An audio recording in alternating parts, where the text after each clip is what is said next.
Prof, pwede ba pagsabayin War Axe at Blade of Heptasis? Ganito yan, idol. Dati kasi idol, sabi ko, huwag pagsabayin yan. Kasi masasayang dahil ang Blade of Heptasis, panggulat siya at pang-assassinate sa kalaban, pang-burst damage siya.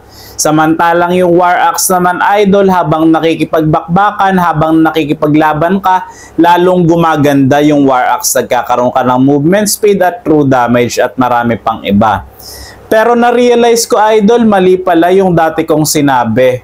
Kasi may mga heroes na maganda lagyan ng pinagsamang Heptasis at War Axe katulad nila Alucard, Paquito, Bane at marami pang iba, idol. Benedetta, Jawhead, marami pang iba. Basta yung hero mo may pang burst damage, may pang gulat sa kalaban, at yung hero mo meron ding kakayahan na habang nakikipagbakbakan, habang tumatagal sa laban, pwede lagyan ng War Axe at nagkakaroon rin ng spell vamp. Kaya yung mga heroes na yon, maganda pagsamahin itong Heptasis at War Axe.